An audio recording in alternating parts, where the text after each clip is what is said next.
අද අපි කෑමක් කන්න යන්නේ. මම ඒවා කාලා නෑ. දැකලත් නෑ. දැන් මොනවද දන්නේ නැහැ ගයිස්. මේ අපිට පාර යන ගමන් හම්බුණා රතු පාට ගෙඩි වගේක්.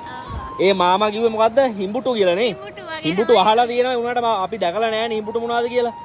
දැන් මේ තියෙන්නේ හිඹුටු. අපි දැන් මේක ෆස්ට් ටයිම් කන්නේ. බලමු අපි කාලා කොහොමද රහ කියලා. දැන් අපි හොදමු. හොඳට මේව කරමු. දැන් මාමා කිව්වේ අපිට මේක මේ ගඩි කුඩා වගේ තියෙන මේ කණ්ඩ තියෙන කියලා. ඒ කියන්නේ අර යට මේ පොත්ත ගලවලා ඇතුලේ තමයි මදේ තියෙන්නේ. හරි. කාලා බලමු.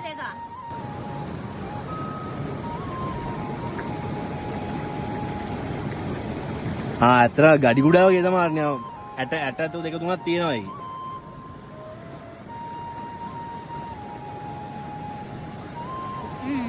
රහයිද? මට අර රහත් වෙනවා. මොනවද? රාවුලු රහයි. ලාවුලු? කහට රහකුත් වෙනවා.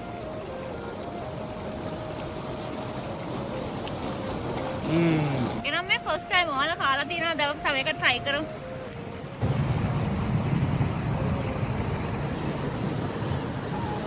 කහට රහයිනේ. ඔයාලා කාලා තියෙනවා නම් කමෙන්ට් එකක් දාන්න. මේ අපි අර දැක්ක හින්දා කාලා නැති හින්දා තමයි අපි ගත්තේ. හිඹුටු කියන නම අහලා තිබ්බා වුණාට මේ අපි කාලා නැහැ. ඇත්තටම හිඹුටුත් දන්නේ නැහැ ඉතින්. මට අවුනේ ලිපටු කියනවා.